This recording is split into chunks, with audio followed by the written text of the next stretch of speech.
Voix va nous rejoindre dans 2 minutes.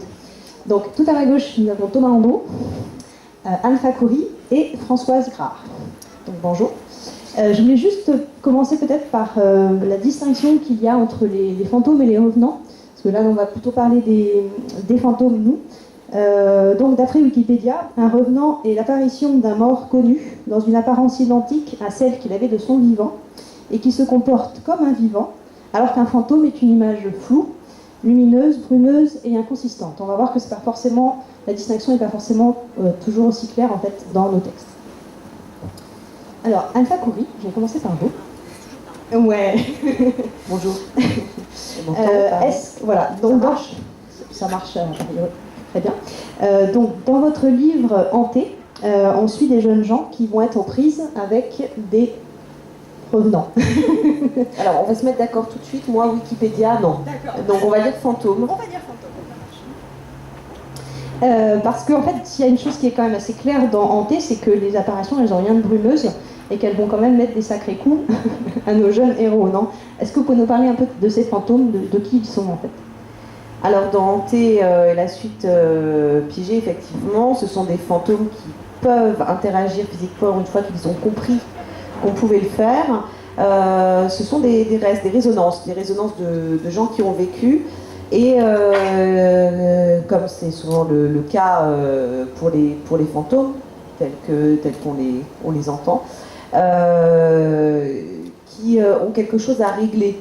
Pour certaines croyances, le fantôme est soit quelqu'un qui est resté pour protéger, qui se rapproche donc plus de l'ange gardien, soit quelqu'un qui est resté parce qu'il n'a pas réglé quelque chose de son vivant. Dans Hanté et dans Piégé, c'est exactement le cas. Dans Hanté, il s'agit d'un enfant soldat du Rwanda qui apparaît à Samuel et Darius, les deux héros. Dans Piégé, on est, ça parle plus de la Shoah. Voilà, donc qui reviennent. Ah, voilà, Pierre Dubois. qui reviennent donc pour régler quelque chose. Donc c'est vraiment les... Alors évidemment, tant qu'ils ne savent pas qu'ils peuvent interagir, ils se contentent d'essayer de communiquer et d'exprimer ces obsessions qu'ils sont venus régler. Une fois qu'ils ont compris qu'ils pouvaient interagir, et spécialement les malveillants, effectivement, ils deviennent dangereux. On reparlera effectivement des raisons, de raisons d'agir et tout ça. Thomas Andrew, vous avez en commun avec le texte d'Anne Fakhouri que votre fantôme s'annonce par le froid. Parlez-nous un peu donc de votre roman Drake Carter, dont le fantôme est le héros. Alors, oui, c'est bon, on m'entend. Drake Carter, en fait, c'est né d'une envie d'écrire ce que je n'arrivais plus à lire depuis 5 ans dans les univers fantastiques. Je suis un très grand friand de tout ce qui est urban fantasy, donc les Rebecca Keane, les dossiers Dresden, etc. Et le problème, c'est que j'avais systématiquement la même recette devant moi, devant les pages que j'en suis en train de lire, c'est-à-dire une jeune fille entre 16 et 24 ans. Oui, parce qu'à passer 25 ans, on est en ménopause, donc ça ne sert strictement à rien pour les auteurs d'avoir quelqu'un. Ensuite, autre ingrédient, c'était forcément une élue, donc merci Buffy. Ensuite, c'était autre ingrédient, j'avais le triangle amoureux, merci Twilight. Donc entre le vampire qui est forcément le bad boys, entre le loup-garou qui est forcément le plus intelligent, et donc au bout d'un moment, j'en avais ras la casquette. Et donc je me suis dit, tiens, si je faisais un fantôme, si je faisais un homme qui justement avait une vie super bien rangée, c'était le genre idéal, c'était le Michel Drucker de la police scientifique de New York. Et je me suis dit, tiens, si je pouvais lui faire raconter une histoire. Et donc c'est vrai que toute la première partie, il raconte un peu ce qu'il était, jusqu'à ce terrible accident qui lui fait un petit plongeon de 9 étages. Bon, il ne se rate pas, hein, faut être très clair. Et donc voilà, et donc il part dans son errance et il découvre qu'il doit faire une bonne action. C'est un peu ce que disait ma collègue à côté, faire une bonne action pour justement essayer de regagner l'au-delà. Et il va voir que la ville de New York n'est pas du tout une sinécure et qu'il y a plein de créatures et qui ne sont pas forcément celles qu'on attend et qui peuplent New York. Et donc on a le loup-garou qui est complètement écervelé, on a une maîtresse vampirique qui tient un bordel à New York, hein. Ça me fait beaucoup rire pour l'écrire. Il a un compagnon qui est un sorcier qui ne sait absolument pas jeter un sort. Voilà, donc il est mal barré pour gagner le paradis. Et c'est ça qui m'a fait beaucoup rire pour l'écrire. Et alors pourquoi vous avez choisi de le situer à New York, votre roman ? Parce que New York, je trouve que ça va bien avec l'univers urban fantasy. J'aurais pu très bien l'écrire à Paris, mais je me suis dit, un Français qui écrit sur Paris, pourquoi pas. Mais New York, c'est une ville qui me fait toujours rêver, qui me fait, voilà, quand je vois des séries à la télé, quand je vois différentes choses, des films, etc., ça, tout de suite, ça répète quelque chose dans l'univers collectif. Quand on dit New York, on s'imagine le New York de celui qu'on a fantasmé, de celui qu'on a rêvé. Voilà, comme je ne m'embrouille pas de tout ce qui est description, parce que j'ai horreur de ça, au niveau des descriptions, c'est un truc qui me flingue, je ne suis pas Tolkien, ça c'est sûr. Mais j'avais envie, voilà, en disant New York, les gens se disent, voilà, c'est le New York que j'ai envie de lire, j'ai envie de voir. D'accord. Françoise Graff, pardon, c'est un autre type de dépaysement qui est à l'œuvre dans votre texte, surtout pour nous qui sommes citadins. Vous avez choisi de nous plonger dans l'histoire et dans les secrets du Morvan. Pourquoi cette région? Pourquoi ce choix? En fait, moi je suis totalement inculte en matière de fantômes et j'aurais jamais connu la distinction entre fantômes et revenants. Donc d'abord, je vous remercie vraiment beaucoup. Je me sens déjà beaucoup plus savante que tout à l'heure. Et donc, effectivement, mon histoire, maintenant que je m'applique bien à appliquer la définition, qui est plutôt une histoire de fantômes, elle est née d'un amour très profond que j'ai pour cette terre du Morvan, où je n'habite pas mais où j'ai beaucoup séjourné. Et c'est une terre qui, pour moi, est chargée d'une mémoire, comme beaucoup de terres françaises, et en particulier d'une mémoire douloureuse. Puisque on sait que dans le Morvan, il y a eu des maquis, et comme dans toutes ces régions de campagne retirées pendant la Deuxième Guerre mondiale, il s'est passé beaucoup de choses terribles. Donc il y en a certaines qui sont connues, et certaines le sont moins. Et j'habitais à côté d'une maison abandonnée dont je m'étais fait raconter l'histoire. Et c'est assez étrange d'avoir une petite maison de campagne, d'arriver en parisienne, suivie de sa marmaille, et puis de passer des étés souriants entre le lac, les bouées des enfants et les sandales, et puis à côté de ça, cette ambiance encore extrêmement plombée. Et comme chacun sait ici, cette mémoire-là, elle est encore très vive. Donc voilà, je me suis fait raconter des histoires, et puis cette terre elle-même, qui est une terre fermée, très retirée, pour ceux qui connaissent le Morvan, ils savent que c'est une région très enclavée, de forêts très noires, parce que Morvan, en celte, ça veut dire mont noir. Et de cette terre même, elle dégage quelque chose. Alors, je ne suis pas très portée sur les rationnels, mais je dois avouer que j'ai été pendant toutes ces années très sensible à cette gravité, et comme si quelque chose d'une mémoire blessée flottait encore dans l'air. Donc c'est à partir de ce sentiment que j'ai écrit cette histoire, qui est mon seul fait d'armes en matière fantastique, où finalement le fantôme, il y a bien un fantôme, hein, puisqu'il y a la présence d'un poète que j'ai appelé André Chantrel, et qui a trouvé une fin très cruelle dans une dénonciation, une délation, puisqu'il était résistant du maquis Camille, qui est un maquis historique, et qui a été arrêté sous le fait d'une délation.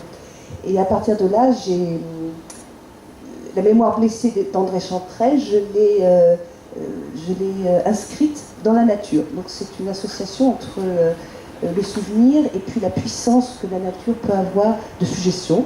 Donc son visage, par exemple, à un moment est gravé dans une écorce de bouleau. Le souvenir de ses livres comporte un message crypté que le jeune héros va s'efforcer de deviner. Et finalement, la présence du fantôme, c'est un appel à la consolation et à l'apaisement des mémoires. Pierre Dubois, vous êtes un grand familier des terres de l'étrange. Pour cette conférence plus particulièrement, on parlera, je pense, plutôt de deux de vos textes, la bande dessinée Le Capitaine Trèfle, qui est sorti l'an dernier chez Le Lombard, et on croise le vaisseau fantôme du Hollandais volant. Et puis bien sûr ce très beau livre, l'épouvantable encyclopédie des fantômes, qui est paru chez Glénat, et qui est entre autres un recensement des différents fantômes que l'on peut croiser. Il y a une imagerie qui est vraiment très très belle. Je crois que la bande dessinée, en fait, Capitaine Trèfle est tirée d'un de vos livres qui était paru en 1980. Est-ce que vous pouvez nous parler du coup de ce double projet roman, adaptation de bande dessinée? Oui, en fait, j'avais écrit cette histoire, c'est Jean-Luc Malino qui m'avait demandé de... J'avais raconté une histoire, tout simplement, et l'histoire d'un capitaine qui ne meurt jamais. Hein, il jure au rondon de la lune de ne jamais mourir, c'est le symbole de l'aventure, c'est le symbole du merveilleux, du fantastique, et il monte, enfin, il a un navire qui est la figure de proue et la Lola. Il est amoureux de cette figure de proue qui de temps en temps se détache du navire et trace des cœurs d'écume autour du bateau, très romantique, très romanesque et tout. Et il va sauver une jeune fille qui est la fille en fait du capitaine du vaisseau fantôme. J'ai toujours été fasciné par le vaisseau fantôme. Bon, je suis à moitié ardennais, moi qui ressemble beaucoup au Morvan d'ailleurs, et aussi une moitié bretonne du côté de Damgand, et c'est vrai que les fantômes, j'ai baigné un petit peu là-dedans. C'est assez marrant parce que j'ai baigné dans deux univers, un forestier où il y avait déjà des histoires de fantômes, et celui aussi des maritimes, où alors là, effectivement, il y a toujours la présence de la mort, des anaons, des noyés qui reviennent. On dit même que la baie des Trépassés, le sable de la baie des Trépassés, c'est la poudre d'os de tous ceux qui sont morts en mer, quoi, et que la mer a rejeté leurs os blanchis. Donc, mais j'ai jamais vu le fantôme non plus comme quelque chose, comme une fin. Bachelard dit que un fantôme, c'est une fée inachevée. Je trouve ça très joli. Et c'est vrai, il y a de ça. Le fantôme peut s'habiller, je ne parle pas du revenant, mais le fantôme est un esprit, une musique, une présence, ou un esprit de la nature. Parler du Morvan, c'est vrai qu'il flotte là donc ça appelle aussi l'image. Hein, quand on voit des fantômes, toi tu vois New York, etc. Mais moi qui suis plus dans un gothique, tu vois, de Bram Stoker, Sheridan Le Fanu, et tout cette vieille Angleterre, j'ai besoin du paysage, j'ai besoin d'images, et les images, toi, qui s'imposent à toi, d'un New York bruyant, Nicolas Ray, Traquenard, ou je sais pas quoi, tu vois, moi justement, c'est plus fluide, plus évanescent, et donc, mon dessinateur, qui est un copain, qui est un Ardennais, lui aussi a baigné dans cette Ardenne fuligineuse avec l'eau, les dames de Meuse. Et je lui avais raconté cette histoire du capitaine Trèfle, là, et sa femme s'est embarrée. Il était venu habiter à la maison, il m'a joué de la cornemuse tout le temps.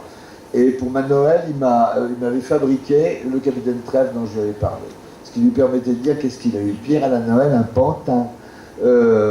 Donc, on a eu envie de faire vivre ce pantin, ce capitaine Trèfle.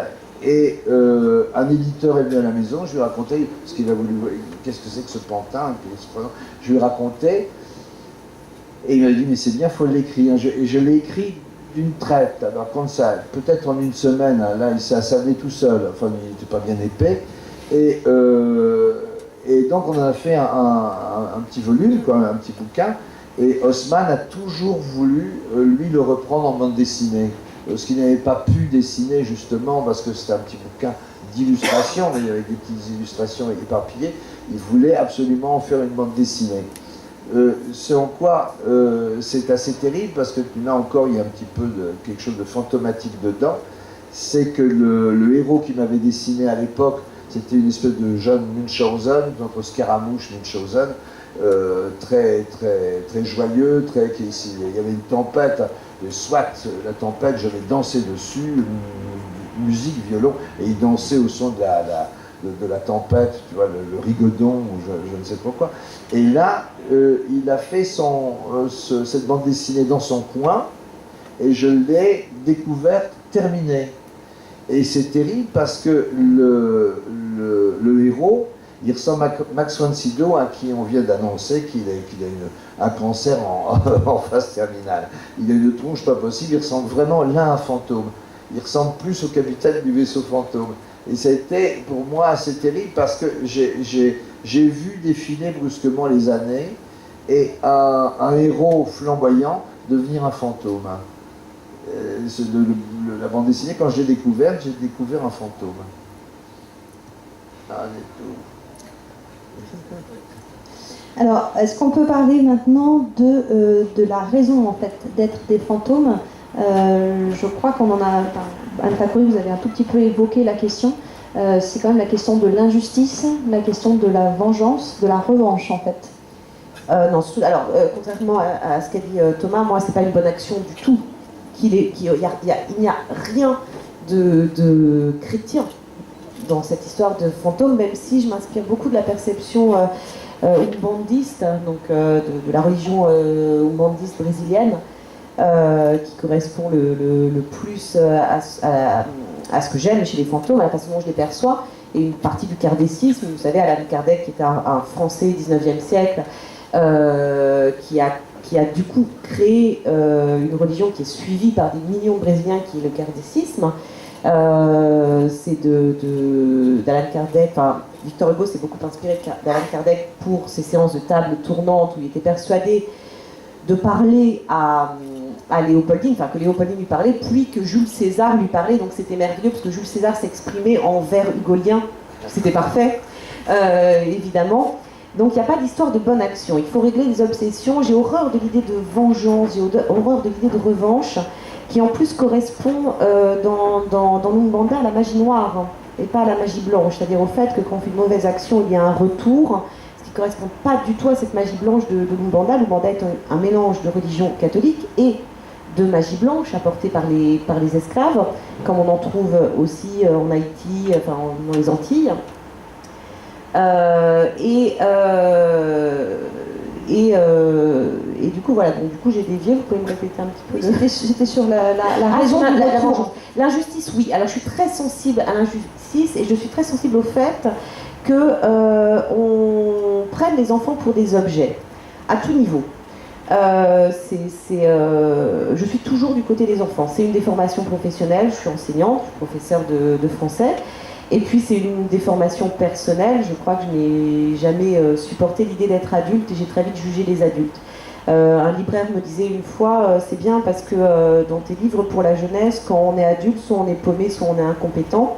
Ce qui est bien, c'est que dans les livres pour adultes, ce sont les hommes seulement qui sont paumés, incompétents, les femmes s'en sortent assez bien. Donc ça pose un contexte. Donc on est dans une histoire d'injustice, puisque dans Hanté, Samuel est un adolescent, il a 17 ans. Depuis quelques années, il entend des voix depuis exactement la mort de son beau-père, qui était flic, qui était un bon flic, ce qui fait qu'on m'a pris longtemps pour un auteur de droite.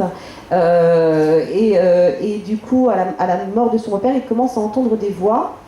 Il est obligé, parce qu'évidemment il se bat assez facilement, parce que son beau-père a été accusé d'être un ripou, et il n'a donc reçu aucun honneur au moment de sa mort. Donc il a vécu dans son 18e natal avec cette idée que son beau-père, qui est le seul homme dans sa vie qui a été vraiment un référent, qui était donc un ripou, et il est obligé de changer de lycée, et il se trouve que dans ce lycée, de façon assez étonnante, il y a un jeune lord anglais qui s'appelle Darius Dorman, et qui lui voit les fantômes. Et à eux deux, quand ils sont ensemble, ils les voient, ils les entendent. Et donc il rencontre donc Samuel commence avec cette idée d'injustice. Il est persuadé que Tug, son beau-père, est innocent, que ça ne peut pas être un ripou. Et il en est persuadé pour une bonne raison, c'est le regard qu'a Tug sur les enfants en particulier, et sur les enfants roumains en particulier à Paris. Il ne peut pas penser qu'un homme qui a un tel regard sur les enfants roumains dans Paris puisse être un ripou. Ça n'est pas possible. Si vous allez à Paris aujourd'hui, ce qui n'était pas le cas il y a 20 ans, moi je suis parisienne depuis très longtemps, vous verrez ces enfants à toute heure du jour et de la nuit assis par terre avec soit des adultes, soit des très jeunes filles qui sont là par terre, sales, sur des matelas parfois pas. Qu'on dit drogués, qu'on dit alcoolisés pour qu'ils se tiennent tranquilles. Ça n'est pas le plus choquant, même si le père Hugo se retournerait dans sa tombe au point de créer une forme de dynamo.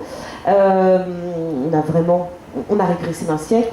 Ce qui est le plus choquant, ce sont les gens qui passent. Dans le métro, vous voyez des gens, des hommes, des femmes, bien habillés, avec leur sac, leur visage agréable, comme on peut le trouver dans le métro, qui passent.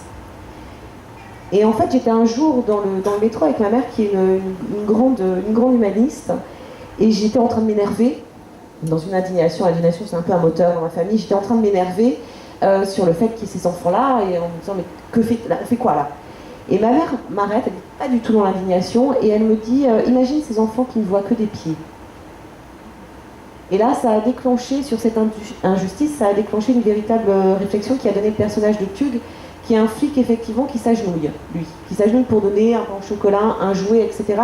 Qui n'est pas dans l'intellectualisme, parce que parfois l'intellectualisme, c'est une forme de distance qui permet de laver sa conscience, mais qui là achète sa conscience. Et il le sait, il achète sa conscience, et en même temps, il dit, une fois dans la journée, ces enfants voient un visage. Ces enfants sont traités comme des enfants.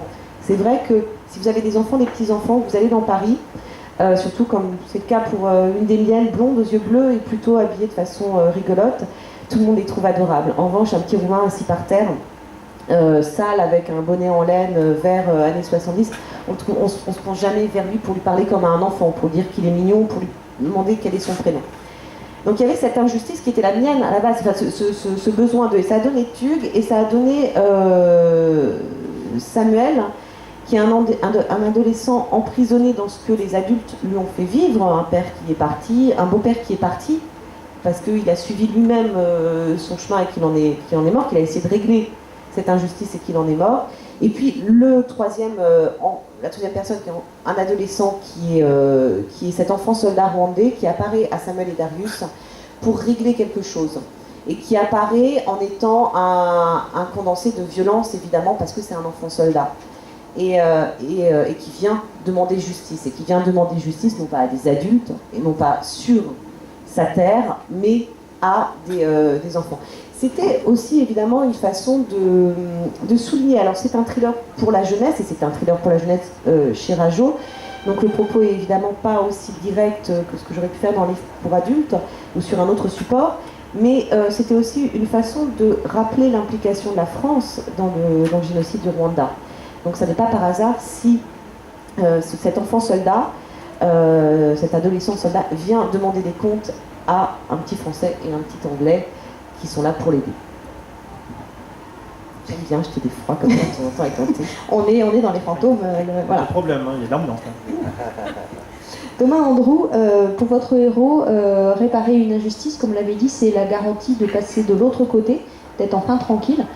C'est une bonne motivation, non? Parce que comme vous le dites, quand on est fantôme, personne ne vous voit, personne ne vous parle. Ça craint quoi d'être un fantôme. Ah bon, on se fait chier hein, en tant que fantôme. Hein. Enfin, quand j'ai créé le personnage, je me suis dit, bon maintenant tu as créé le personnage du fantôme, il fait quoi? Bon, à part terroriser les petits vieux et puis balancer des objets en travers les pièces, il n'y a pas grand chose à faire. Et je me suis dit, voilà, il faut justement créer cette bonne action pour le rendre, entre guillemets, actif. Alors le rendre actif, moi je suis parti du principe qu'il faut mettre un certain temps pour justement acquérir cette capacité à faire bouger les objets. Parce que je suis un très grand friand de tout ce qui est documentaire paranormal. Donc ce qui fait que quand on bouffe des épisodes de Ghost Hunter en large en travers, ce qui fait qu'on se rend vite compte qu'il faut au moins 200-300 ans pour faire ce genre de choses. Donc il faut obligatoirement passer par une étape qui est justement aider son meilleur ami qui est flic à résoudre une sombre affaire de meurtre qui est des gens qui sont retrouvés avec un petit trou dans le cœur, enfin carrément explosé le thorax, pour être très clair, et donc il se dit justement ça va être ça ma bonne action, essayer de l'aider, de faire tout ce que je peux pour que cette enquête soit terminée, parce que c'est une enquête qu'il avait commencé à faire avec son meilleur ami avant de mourir, et donc pour lui, il est persuadé de faire ça, et que ça soit sa bonne action. Voilà. Et donc oui, effectivement, pour répondre à la fin de la question, je pense que on a un karma dans la vie. On a un karma un peu comme les Égyptiens, quand on arrive à la fin de la vie, où on arrive sur cette énorme balance avec notre âme et la plume. C'est exactement la même chose. Et que si on s'aperçoit qu'on a fait beaucoup de mauvaises actions dans la vie, et ben la plume s'envole et on va dire bonjour à Seth, bien évidemment, au lieu de voir Osiris. Et ben je trouve qu'on s'éloigne de plus en plus, nous, de ça, c'est qu'on peut faire les pires atrocités, mais personne ne va nous aider. Enfin, je veux dire, c'est pas grave, on sera jamais puni, on sera jamais inquiété, on peut faire les pires saloperies aux gens qui nous entourent, mais c'est pas grave. Voilà. Et moi j'avais envie justement que les gens qui lisent ce livre se disent j'ai fait les pires crasses dans ma vie, où justement le cas de Drake c'est qu'il a fait des choses bien, des choses pas bien, et il est neutre, et justement la balance ne s'est pas penchée du bon côté ou du mauvais côté. Donc il se dit voilà, je vais essayer de justement d'aider un peu mon karma, de dire je vais faire ma bonne action pour passer de l'autre côté. Parce qu'il ne sait pas du tout ce qu'il attend de l'autre côté. Donc il se dit, je vais essayer de faire ça. Voilà. Et donc oui, je pense qu'on peut faire des bonnes actions pour essayer de réparer un petit peu ce que l'on a pu faire dans la vie et montrer qu'on n'est pas forcément le salaud que l'on peut croire. Pierre Dubois, dans la bande dessinée, moi j'ai lu la bande dessinée, j'ai pas lu votre roman au départ, j'ai pas eu le temps malheureusement. Le capitaine Trèfle va aller aider un petit être dont le territoire est envahi, voilà, les êtres sont mis en esclavage et tout ça, donc il va être aidé par le Hollandais volant, donc il y a vraiment aussi cette thématique de l'injustice qu'il faut réparer, quoi, en fait. Oui, mais le fantôme, c'est un peu ça aussi. Hein, tu as dû l'évoquer tout à l'heure, j'ai l'impression, le fantôme, soit qu'il est mal à l'aise, il n'est pas bien, il est dans les limbes. Enfin, les limbes ont été inventés plus tard, néanmoins, il n'est pas vraiment bien là où il est. Et il vient de dire, il vient d'exprimer, et quelquefois, justement, il va jusqu'à la vengeance. Il va effectivement se venger s'il y a de quoi, s'il y a vraiment une grosse injustice. Mais l'idée, effectivement, de devenir un fantôme qui aide, il y a eu le fantôme de Madame Muir, par exemple, qui est très joli, qui est très romanesque. La pauvre Madame Muir sait qu'elle arrive dans un cottage anglais. C'est typiquement anglais, hein, le fantôme est aussi très très très très british. Et donc elle arrive dans un petit cottage bien sympathique en face de la mer, et il est hanté par un capitaine qui est Rex Harrison, qui est superbe. Elle, c'est Jane Tierney, elle est tout aussi belle. Et elle est veuve, et il jure comme un charretier, enfin comme un marin, et elle est absolument épouvantée quand même. Elle n'est pas choquée du tout par le capitaine, mais surtout par ses jurons. Et lui, mais enfin, qu'est-ce que c'est? Et il va l'aider, il en tombe amoureux, il va l'aider à écrire un récit de marin, ses propres mémoires, et comme ça, elle pourra garder cette maison, parce qu'elle ne sait pas où aller, elle n'a jamais travaillé de sa vie, et son mari ne l'a jamais vraiment aimé, et elle va avoir un amant qui est moche, et en fait, il viendra la chercher plus tard, lorsqu'elle sera à l'âge de passer de l'autre côté. Il est là pour la rassurer, il l'emmène, quoi. Et puis on pleure toutes les larmes de son corps. C'est un peu ça aussi pour moi, le fantôme, c'est quelqu'un de rassurant. L'encyclopédie des fantômes, et après il y a l'encyclopédie des revenants, hein, c'est même peut-être une trilogie, il y aura peut-être les spectres, c'est aussi quelque part une approche, c'est-à-dire que j'ai écrit les lutins quand j'étais jeune et j'ai écrit les fées quand j'étais amoureux, et les elfes, quand on se rend compte que ma foi, il vaut mieux peut-être s'éloigner de tout ça, on a de moins en moins à voir avec les mortels. Donc les fantômes, parce qu'il faut des copains à trouver là-bas, je me suis dit, tiens, et les revenants, on ne sait jamais, quoi. Et donc, mais c'est ça, c'est que en fait, le bouquin, c'est plus une promenade qu'une encyclopédie. C'est quelqu'un qui est entraîné par un petit fantôme, c'est complètement biographique, qui est entraîné par un petit fantôme qui l'emmène à la lisière et qui lui montre son monde, dans quoi elle vit maintenant. Donc il y a toute une manière d'apprivoiser ces petits êtres, notamment les enfants qui sont morts, au début, c'est comme des enfants, ils jouent, ils veulent faire peur. Ils ont fait pire, ils enlèvent leur tête, etc. Et tout comme ça, vraiment pour effrayer celui. Et celui qui passe au-delà de ça, il lui demande, t'as des bonbons. Donc il commence à redevenir des enfants. Et donc à la fin, le premier, les fantômes, est assez rassurant.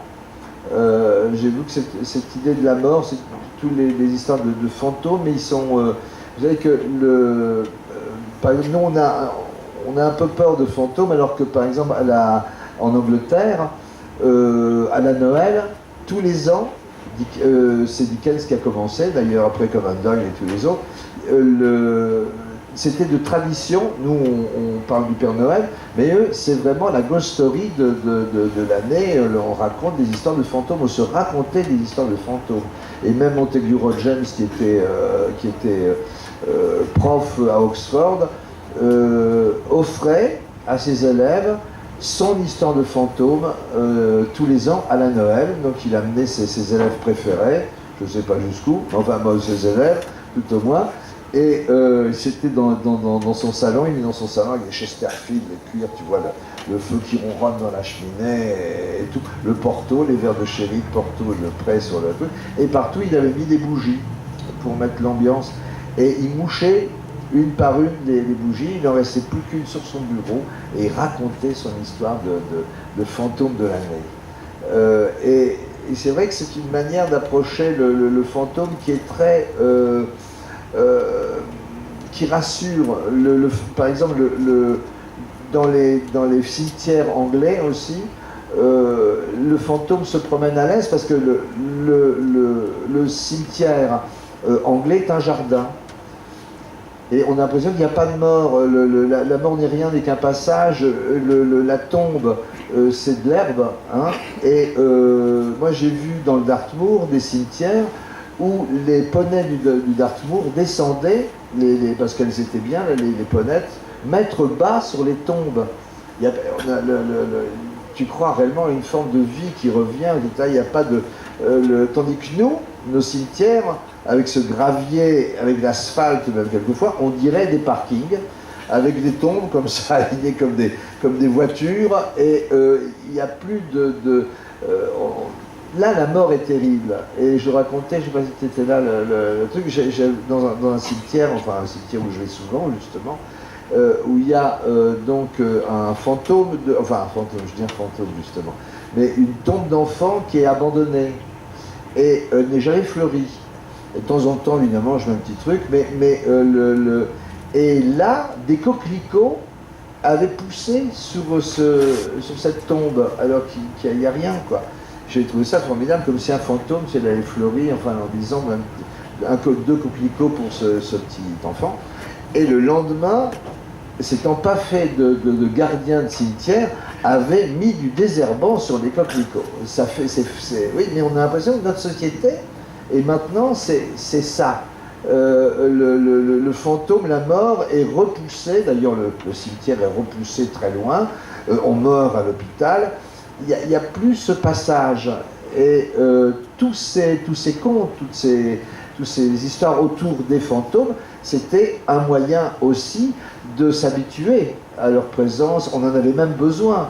Le nombre d'histoires où même des gens qui n'y croient pas disent « je ne crois pas aux fantômes, mais quand mon père est mort ou quand un être cher est mort, j'ai senti sa présence, elle m'aide, il y a des signes, j'entends du bruit, il y a quelque chose de rassurant.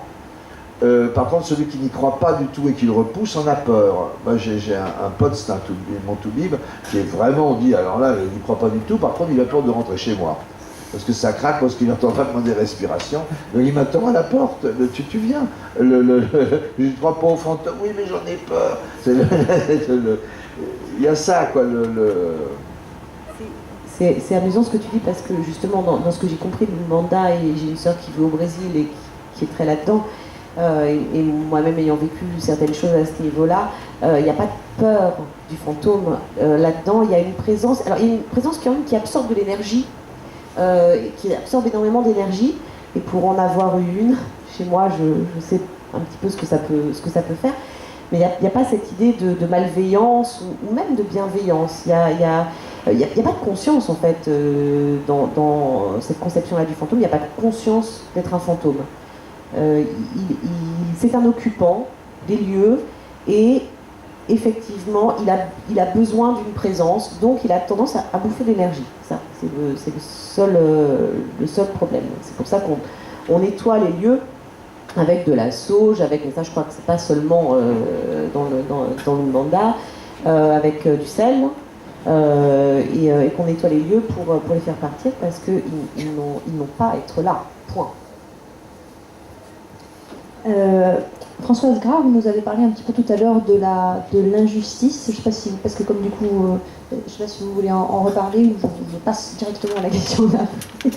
Parce que comme vous avez parlé du fait que le jeune garçon va trouver le livre en fait écrit par Chantrelle qui a été dénoncé et qui est mort, et donc c'est son fantôme qui apparaît dans l'arbre et qui apparaît au jeune garçon. Voilà, c'était sur la question de l'injustice. Je ne sais pas si vous voulez rajouter des choses en fait. Ce que je voudrais juste dire, c'est que dans mon idée à moi, l'usage que j'ai fait de cette tradition du fantôme, c'est plus une métaphore que une réalité. C'est-à-dire, ce que j'ai essayé d'exprimer à travers ça, c'est que beaucoup de nos fantômes ne sont pas dans les tuyauteries ou dans les cheminées, mais dans nos têtes. Et comme c'est une histoire de mémoire, j'ai observé au cours de ma longue vie qu'il y a des êtres qui sont comme les héritiers désignés d'une certaine forme de hantise du passé, alors que d'autres ont une capacité beaucoup plus vive, beaucoup plus spontanée à vivre dans le présent. Et j'ai essayé de faire le portrait de ce jeune garçon qui s'appelle Chris et qui a cette sensibilité que certains d'entre nous ont. Souvent les aînés des familles d'ailleurs, j'ai remarqué, comme si le fait d'être en tête du troupeau faisait qu'on était aspergé, désigné comme l'héritier du passé. Et j'ai observé que certains êtres portent la souffrance des générations antérieures ou portent un secret. On a beaucoup parlé en psychanalyse du secret de famille. C'est quelque chose qui est un peu plus large que ça, c'est cette idée que des êtres sont responsables du passé. Et donc ce jeune homme, auquel donc la métaphore que j'ai essayé de filer dans le texte l'exprime à travers des signes qui lui sont envoyés. Donc c'est le livre qui brûle et qui brûle dès qu'on l'ouvre. C'est le visage dans l'écorce du bouleau. Mais c'est aussi les oiseaux qui se déposent sur les fils électriques. Et j'ai eu beaucoup de plaisir à ce petit détail qui n'est rien du tout. Mais quand j'étais petite, j'étais persuadée que les fils électriques, c'était des portées de musique. Et que les oiseaux se mettaient sur les fils pour dessiner des mélodies. Et alors comme une grosse tarte, j'essayais de recomposer la mélodie, mais il y avait un fil de trop ou un fil de moins, donc je ne savais plus où était le sol et je ne savais plus où était le si. Et comme André Chantel avait intitulé son recueil de poèmes auprès de ma blonde, alors il retrouve la mélodie sur les fils, etc. Et finalement, ce jeune homme qui est donc rattrapé par le passé, qui traverse des moments de grande tristesse indéchiffrable ou de grande angoisse mystérieuse, il n'est pas absolument directement l'héritier de tout ça, mais l'histoire du Morvan l'a désigné pour venir faire quoi? Alors, je suis restée très très modeste sur sa mission parce que je crois qu'il ne faut jamais simplifier ce genre de choses et qu'il faut être très très prudent. Il est là pour, comme on n'est qu'une confiture, c'est-à-dire il va récupérer par cette quête dans laquelle il s'est lancé des éléments, il va travailler à exhumer une malle qui était enfouie dans un coin de maison abandonnée qui renvoie à la cache d'une jeune fille juive qui s'était cachée dans le Morvan pour suivre des persécutions. Voilà, donc il va regrouper des signes et des vestiges, il va rallumer des feux. C'est pas beaucoup plus que ça.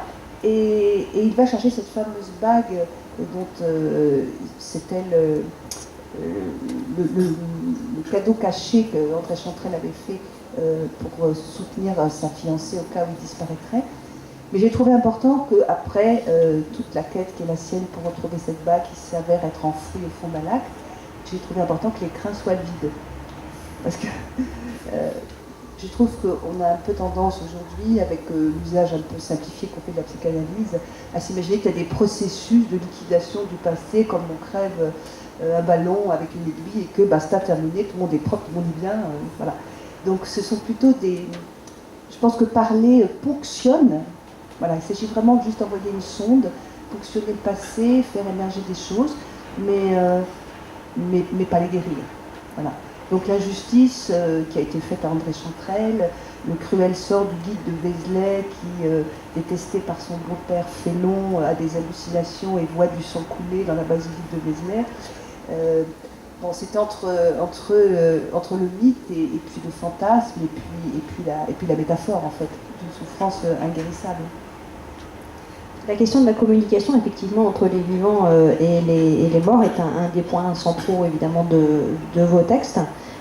Pierre Dubois, dans votre épouvantable encyclopédie des fantômes, vous dites, je vous cite, « Les fantômes parlent peu, mais ils se font comprendre. Tous les fantômes ont des choses à raconter, des peines, des drames, des joies brisées. Mais silencieux, presque muets, ils n'ont d'autre recours que de sinistres processions, d'horribles et lugubres pantomimes qui terrorisent et font fuir tous ceux qui les rencontrent, à moins que par hasard, de temps à autre, un simple geste dans le brouillard, un frôlement, un parfum, un mouvement de l'air atteigne une âme réceptive et que passe le message, le dit du fantôme. » Là, on est vraiment sur voilà, un problème de communication, on va dire. Non, mais là, c'est une... je n'aime pas les descriptions, mais tu as raison aussi, c'est aussi une forme de littéraire aussi, c'est Là, moi, c'est qu'au contraire, je raconte... je suis guidé par un fantôme dans l'histoire. Le héros pénètre dans un autre monde, il descend à la cave, dans la maison bachellardienne, comme dans la maison classique, la maison française, il y a la cave où il y a effectivement les êtres de la terre, la mort, et on appelait la sylphilie le grenier, où il y avait plutôt les fées, les esprits aériens qui se perchaient là-haut. Et là, il descend dans une cave, mais ça va au-delà, il va vraiment dans le truc, mais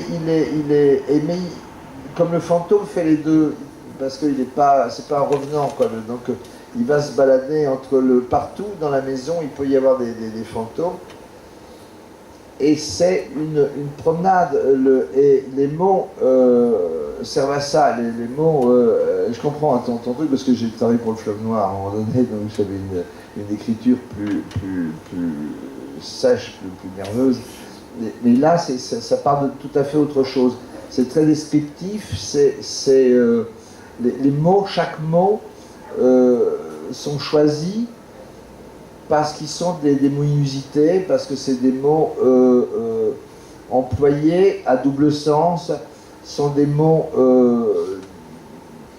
de frontières comme ça, pour expliquer cette relation qu'il va avoir lui entre le fantôme lui-même, ce qu'il y a de fantôme en lui, c'est compliqué, mais le style, cette forme d'écriture justement, est une manière d'approcher le fantôme. J'ai voulu faire une espèce d'écriture magique pour justement m'en rapprocher.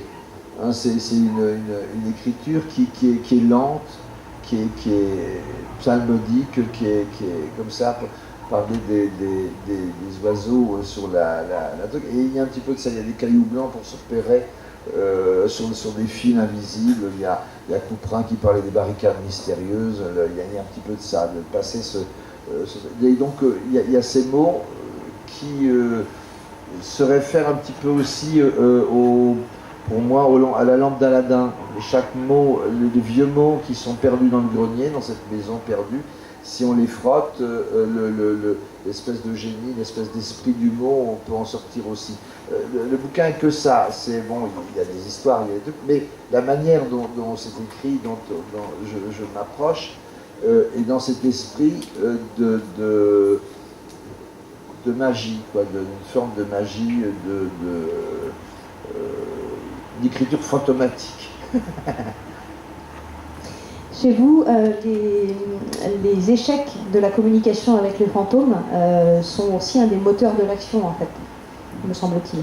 Pour les jeunes héros, ils n'ont pas de mode d'emploi, de comment on parle avec un fantôme, et donc du coup, ils sont en recherche d'eux-mêmes, ils sont en recherche de ce que veut dire le fantôme, ils sont attaqués par un autre fantôme. Enfin, ça c'est aussi un moteur de la narration, non, dans votre texte?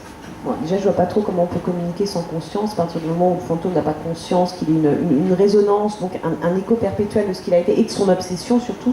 il peut certainement pas communiquer puisqu'il n'est pas capable de formuler une demande claire. Maintenant, bien sûr que c'est un moteur de la narration, puisque chez Samuel, surtout Samuel Darius, c'est différent. Darius est le fils d'un neurochirurgien, donc en fait, dès qu'il a commencé à avoir des fantômes, comme il le dit, j'ai eu plus de tests dans mon enfance qu'un rat de labo. Voilà, on a tout fait, on passe par tout, scientifique, New Age, on essaie tout pour qu'il arrête de voir ces fantômes.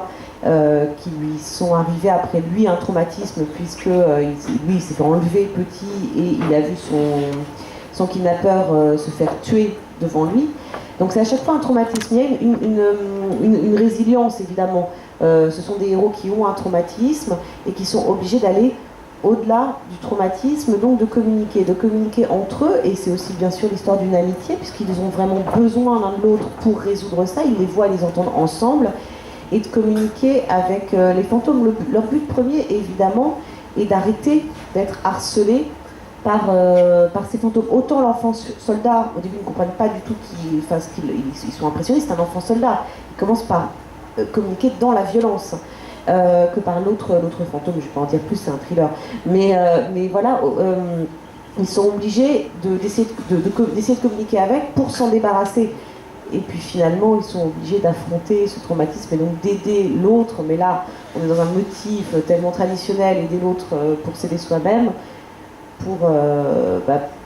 pas pour ne plus les voir, pour les maîtriser, tout simplement, pour maîtriser ce don, ce qu'ils finissent par voir comme un don, pour maîtriser ce don qui est quand même exceptionnel de communiquer avec des fantômes. Moi, c'est quelque chose que j'adorerais faire, tant plus que pour moi, les fantômes, l'idée que les fantômes soient mes fantômes est quelque chose de terrifiant. Je veux des fantômes inconnus. Je ne veux surtout pas voir mes fantômes. Je veux croire qu'ils sont ailleurs, nulle part, mais qui ne sont pas près de moi, parce que j'estime que les gens que j'ai aimés, qui sont morts, qui sont souvent des gens qui m'ont élevé, comme mes grands-parents, mes oncles, tantes, ont le droit de ne plus s'occuper de moi et de faire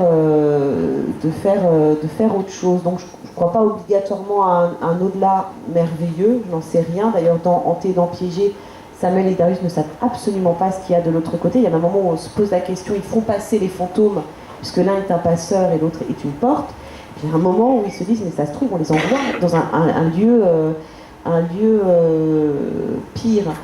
Question que je ne m'étais jamais posée avant de voir. Alors là, pour le coup, moi j'ai plutôt des références littéraires, mais là, pour le coup, c'était une série qui s'appelle Torchwood, qui est une série de la BBC, où dans un des épisodes, quelqu'un revient de la mort, donc on lui pose des questions sur ce qu'est la mort, et elle, parce que c'est une femme, répond on est dans l'obscurité totale, ce qui est une idée déjà assez terrifiante, et tout d'un coup, il y a quelque chose qui gratte et qui est très proche. Je m'étais jamais posé je m'étais jamais posé la question de l'au-delà, parce que je trouve ça idiot d'anticiper. J'arrive déjà pas à anticiper mon planning, alors ce qui va se passer après ma mort, j'en ai un peu rien à foutre. Mais du coup, juste à ce moment-là, ça avait projeté Samuel et Darius dans ce questionnement du choix, surtout. Est-ce que ce que je fais est bon? C'est vrai qu'on ne communique pas sur la mort, on ne communique pas sur les fantômes. D'abord, il y a toujours cette histoire de croyance qui est insupportable et de débat. C'est une croyance tout à fait inoffensive. Je crois qu'on a en ce moment des croyances plus offensives sur lesquelles on peut discuter. Savoir si les fantômes existent ou pas, c'est tellement personnel à la limite qu'on n'a pas besoin de débattre. On peut le dire, on n'a pas besoin de débattre. Les enfants qui ont moins de problèmes, enfin les gens qui ont moins de problèmes avec la mort sont les enfants. Parce que jusqu'à l'adolescence, de toute façon, ils sont éternels. Je le sais parce que moi, c'était la petite anecdote amusante. Quand j'habitais en France, j'emmenais ma fille à la danse tous les mercredis, on passait devant le cimetière, qui était ce parking. Moi, j'ai beaucoup aimé les cimetières parce que tout mon imaginaire s'est construit sur ces noms inconnus avec des dates. C'est génial, ça. Un nom, une date, et on construit toute une histoire. Donc, ça a été vraiment une ouverture vers l'imaginaire. Et tous les mercredis, ma fille, qui à l'époque avait 5 ans, passait devant le cimetière. Elle disait, on peut y aller, certains mercredis, on pouvait quand je n'étais pas trop pressée. Vous savez comment sont les mères, on est toujours un petit peu pressée. Et tous les mercredis, elle regardait les tombes et elle me disait, tu sais maman, quand tu seras morte, je mettrai des fleurs sur ta tombe. Jusqu'au jour où je lui ai dit, ma chérie, je t'aime de tout mon cœur, est-ce qu'on pourrait arrêter de parler de la mort tous les mercredis? ça commence à m'angoisser un petit peu. Ce qui m'a permis de lui dire à 5 ans, ce qui était utile, je vais mourir, tu vas mourir, et ça n'est absolument pas grave. Et voilà, il n'y a pas d'ordre. Il n'y a pas d'ordre en soi. Ça ne serait pas normal que tu meurs avant moi, mais à la base, il n'y a pas d'ordre. Elle n'a plus jamais posé la question, et du coup, le cimetière est redevenu pour nous deux ce lieu absolument apaisant, imaginaire, où on pouvait imaginer, où on pouvait faire des généalogies et imaginer effectivement, non pas ce qu'était la vie des fantômes, mais la vie du vivant de ces gens dont on voyait le nom sur les tombes. Thomas Andon, comment ça se passe la communication dans votre texte? Ah ben, moi, c'est un Sherpa, c'est un mélange de charron et de le Sherpa, on a tristement entendu ces derniers temps au Népal, qui aide justement les fantômes à passer dans cet endroit-là. C'est aussi un passeur d'ombre. Et lui, c'est le dernier des Sherpas, c'est-à-dire qu'il a juste découvert qu'il avait sa fonction. 5 mois avant le milieu du récit, son père décède et il dit: tiens, au fait, t'es Sherpa, tu vas aider les fantômes à traverser. Voilà, il crève. Et donc il doit se débrouiller avec le bouquin en français, parce que son père il écrivait tout ça en français, et lui il comprend que dalle en français. Donc il est un petit peu désabusé là-dessus. Et quand il découvre donc Drake, qui décide donc de lui dire: bah voilà, je vais t'aider à passer de l'autre côté, bah attends 2 secondes, est-ce que tu peux m'aider à traduire le bouquin, parce que franchement j'y arrive pas du tout. Voilà. Et c'est comme ça qu'il arrive à faire passer des fantômes. Mais aussi au niveau de la communication, moi je considère que les mortels, c'est-à-dire nous, on ne peut pas trop les voir, et je considère que en fait c'est toutes les créatures surnaturelles qui peuvent arriver à voir les fantômes. Donc ce qui fait que pendant 6 mois, Drake, il parcourt, il erre dans New York comme une âme en peine, sans jeu de mots, et personne ne le croise, et pourtant voilà, il va découvrir que les créatures surnaturelles, donc les vampires, les loups-garous, les sorciers, les fées, tout ce que vous voulez, vous pouvez le voir, mais ils en avaient strictement rien à foutre de lui. Voilà, la seule chose qu'ils aiment chez les fantômes, c'est aspirer leur énergie en disant: tiens, voilà, je me suis shooté, j'ai pris mon extra, maintenant je vais danser, et c'est bon, voilà, je vais faire tout ce que je peux. Et en vérité, ils en ont strictement rien à foutre des fantômes. Et justement, voilà, toute cette communication, je trouve que voilà, nous les hommes, les mortels, on ne prête pas attention. C'est surtout aussi un peu une métaphore. C'est-à-dire que ce qui se passe à côté de notre palier, on n'a strictement rien à foutre. Par contre, ce qui se passe de l'autre côté de l'écran de l'ordinateur, ça nous intéresse. Voilà, parce qu'on a un petit côté comme ça. Je me sens pas concernée, hein. Non, mais moi aussi je suis enseignant. Mes élèves, c'est ça. C'est-à-dire que tout ce qui se passe de l'autre côté de l'écran d'ordinateur, c'est vachement plus intéressant. Mais par contre, ce qui se passe dans 2 places à côté, parce que son petit camarade s'est fait tabasser à la cour de récré, ils en ont strictement rien à foutre. C'est horrible. Oui, bah, c'est leur temps. Ah, c'est ça. Mais c'est justement du horrible. collège, hein. Voilà, moi je suis au lycée, donc c'est ça. Et donc ce qui fait que c'est aussi cette métaphore en disant que on ouvre un petit peu les yeux sur ce qui se passe, on essayons de communiquer avec les autres, et peut-être que ça ira mieux, et soyons chacun un loup-garou, un vampire, un sorcier, et puis essayons d'aider les autres à essayer de s'en sortir de leur merdier, mais pas d'autre mot. Merci. L'heure est passée très vite. En fait, il est déjà l'heure de laisser la place, de s'arrêter. Donc, on vous souhaite un très bon retour des fantômes à tous. Longue vie à vos fantômes. Et à bientôt pour d'autres